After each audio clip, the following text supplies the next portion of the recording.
Dalam nama Bapa dan Putra dan Roh Kudus. Amin. Allah Bapa di surga, kami mengucap syukur dan terima kasih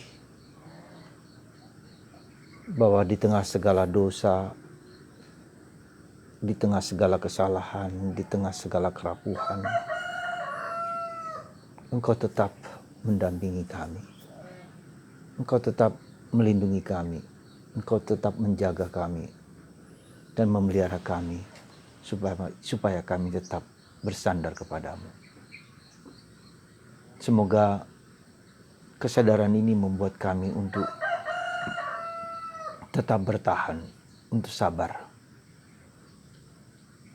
di dalam menjalankan segala kehidupan yang tidak mudah ini. Demi Kristus Tuhan dan pengantara kami. Amin. Saudaraku yang terkasih dalam Kristus, dalam bacaan pertama dari kitab Kejadian, kita kemarin melihat bahwa manusia jatuh dalam dosa. Adam dan Hawa telah melanggar, tidak taat kepada perintah Tuhan dengan mengambil buah yang dilarang, buah pengetahuan yang dilarang itu. Nah, sekarang kita melihat akibat dari dosa itu.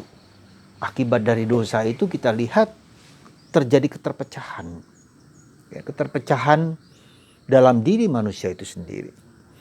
Dia mulai melihat bahwa dia telanjang dan suaminya juga telanjang. Mereka menjadi malu satu sama lain. Dan mereka menutupi organ tubuh mereka dengan daun supaya tidak terjadi karena rasa malu tadi tersebut. Juga keterpecahan dengan Tuhan. Ketika Tuhan datang, Tuhan bertanya, "Di manakah engkau?" Kami bersembunyi, Tuhan, karena kami takut. Siapa yang mengatakan itu demikian? Lalu terjadi dialog lagi antara Allah dan manusia. Si pria itu mengatakan, Adam mengatakan, "Si wanita, perempuan yang kau tempatkan." Sekali lagi, perempuan yang kau tempatkan. Lalu wanita itu juga menyalahkan kepada si ular tersebut. Dan akhirnya memang Tuhan menghukum karena perbuatan itu.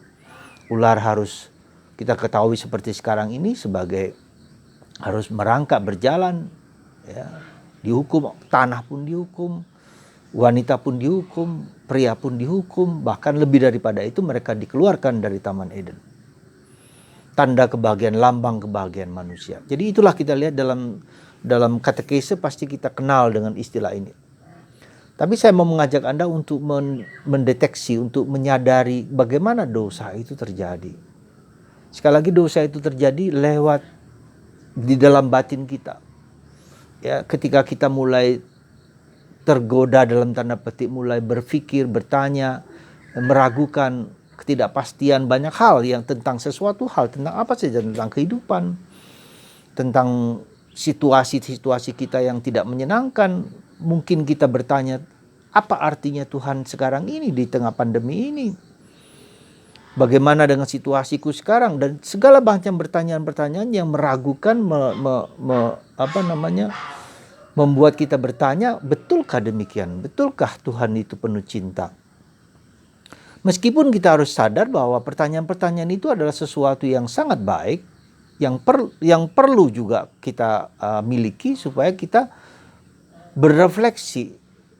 Dengan pertanyaan itu membuat kita bertanya lebih dalam, mencari jawaban yang lebih dalam. Problemnya adalah kalau kita bertanya di tempat yang salah.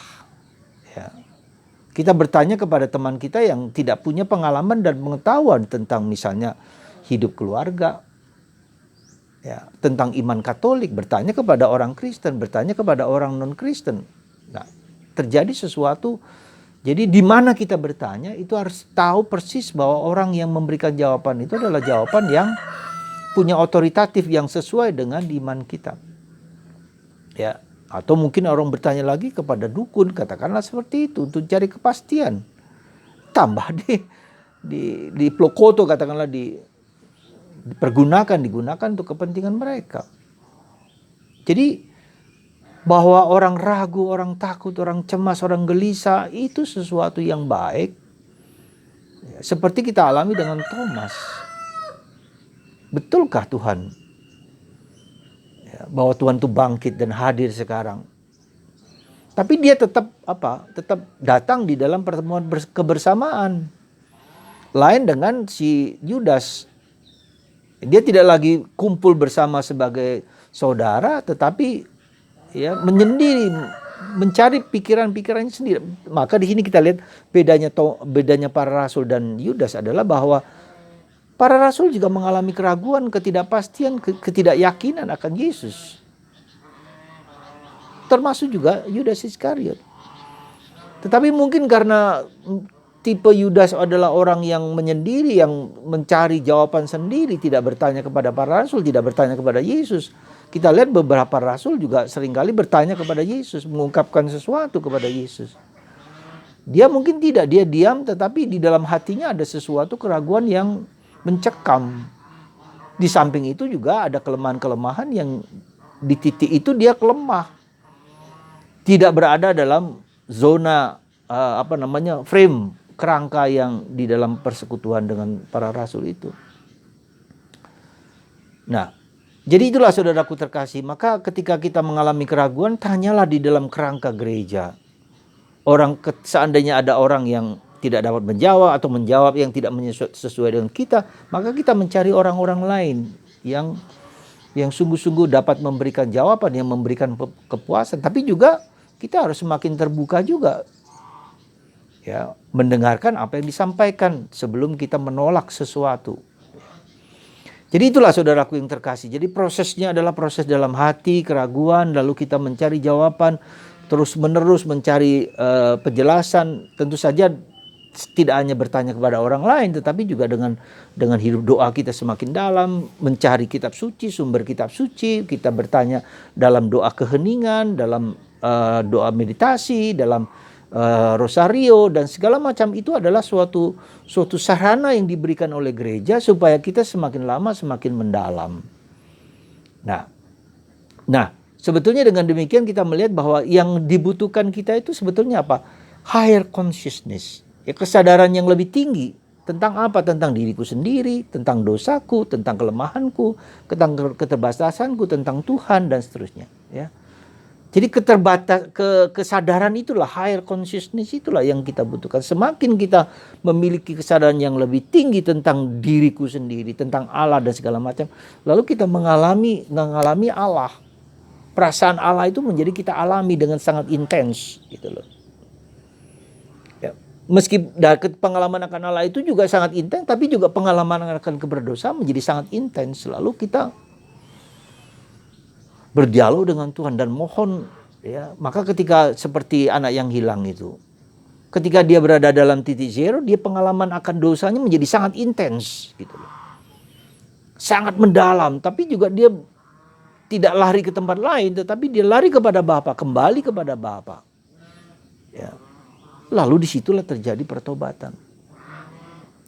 Jadi saudaraku terkasih dalam Kristus, ketika kita mengalami keraguan, ketakutan, kecemasan, ketidakpastian, apapun bentuknya, dengan segala problem-problem kehidupan kita yang mungkin sangat dalam sekali, ya, problem relasi suami istri, orang tua dengan anak, ya, orang tua dengan mertua, dengan siapa saja, ya. Problem pekerjaan, problem bisnis, apa saja, problem kita sendiri, kekeringan, keberdosaan, kerapuan, ketidakberdayaan, itu semua, ya, yang seringkali memang cukup gelap, ya, bahkan gelap juga, ya, bukan hanya cukup gelap, tapi gelap sungguh-sungguh, tidak ada jalan. Nah, disitulah saudaraku terkasih, kita sebetulnya ada undangan. Tuhan mengatakan, datanglah kepadaku kamu semua yang letih, yang lesu, beban. Selagi ini letih lesu ini, datang kepada Yesus yang dapat memberikan jawaban kepada kita. Jangan datang ke tempat-tempat lain, saudaraku terkasih, tidak akan memberikan jawaban. Dan penderitaan, kesusahan, ya, kerapuhan, itu seringkali diizinkan Tuhan. Seperti Ayub, seperti para rasul. Kita lihat Yesus membiarkan para rasul mengalami semua itu. Ya, dari 12 Rasul mengalami semua problem-problem yang mereka hadapi. Ya, tetapi satu sekali lagi, itulah jadi Yudas Iskariot yang selalu keluar dari grup, kelompok. Ya.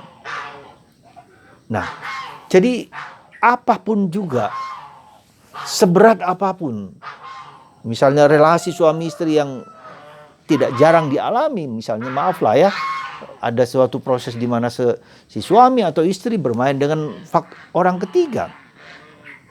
Ya, entah karena apalah, kita tidak pernah jelas, banyak alasan-alasan yang entah rasional, entah irasional, entah logis atau apa, dan kita alami itu. Bagaimana kita mencari jawaban? Datang kepada Yesus, sekali lagi, datanglah kepadaku, kamu semua yang letih, yang lesu, berbeban berat, aku akan memberikan kelegaan kepadamu. Ya. Dan Yesus akan memberikan penghiburan, memberikan kekuatan. Lalu kita diajak untuk mempersembahkan problem hidup kita ke dalam hati-Nya yang Maha Kudus. Kita mohon Bunda Maria mendampingi kita.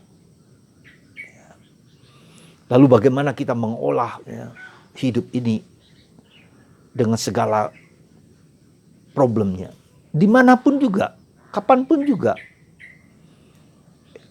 Kalau Anda lari kepada Yesus, Anda memberikan jawaban, dan Yesus memberikan jawaban dan memberikan penghiburan. Kalau Anda lari di luar Yesus, Anda juga akan mengalami yang sama, bahkan lebih dalam, dikuasai oleh orang lain atau oleh siapapun juga. Ya, tidak memberikan jawaban, tapi membuat blunder kehidupan kita. Nah, disitulah kita lihat apa yang kemudian yang menjadi inti perjalanan hidup kita apa? Hancurnya ego kita, melepaskan ego kita. Itu sebetulnya intinya.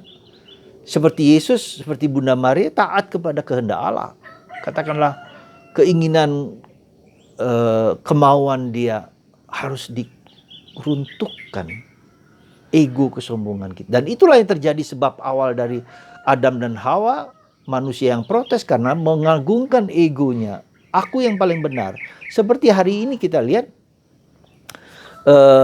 Adam dan Hawa menyalahkan satu sama lain. Cari kambing hitam, dia yang salah.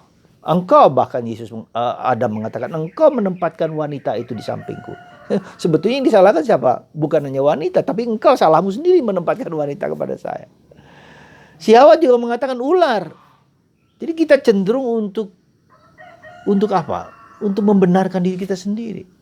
Glorifikasi ourselves, glorify ourselves. Dan itu yang diminta oleh Tuhan dan dilakukan oleh Yesus supaya dihancurkan, dikurangi, direndahkan, supaya Tuhan dapat bertindak lebih mudah daripada kalau kita mengkungkung diri sendiri. Kita ingin kita yang menyelesaikan masalah, kita mengontrol kehidupan. Ya. Maka kalau kita lihat dalam bacaan Injil hari ini, Yesus melipat gandakan roti dan ikan. Ya. Ketika 3 hari orang-orang mengikuti dia dan mereka kelaparan, dan Yesus tergerak hatinya oleh belas kasihan. Bagaimana supaya Tuhan berbelas kasihan kepada kita? Ya, kalau kita berani mengosongkan diri.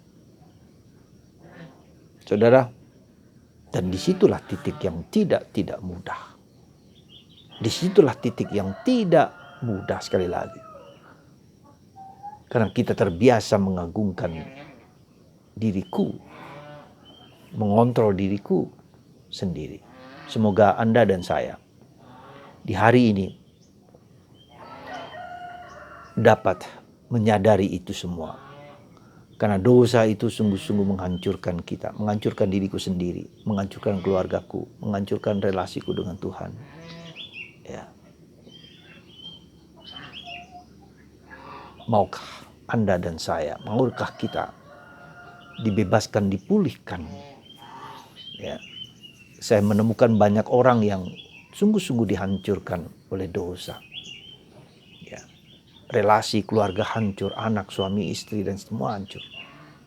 Tapi ketika mereka menyadari, mari kita bangun kembali, ya, pulihkan dalam Tuhan. Bersama Tuhan kita mencoba kembali. Ayo kita kembali bangkit lagi, bangun lagi. Supaya kita mengandalkan Tuhan. Belajar dari pengalaman itu. Saudara, Tuhan tetap mencintai kita ketika kita berdosa. Bahkan Dia lebih dekat pada kita daripada pengalaman sebelumnya. Ketika kita jatuh, ketika kita berdosa. Tapi kita tidak menyadarinya. Semoga kita terbuka, mata kita terbuka. Terima kasih. Semoga Anda yang diberkati oleh Tuhan, dikasihi oleh Tuhan dengan segala rahmat dan kasih-Nya, dan Anda dikuatkan selalu dalam Bapa dan Putra dan Roh Kudus. Amin.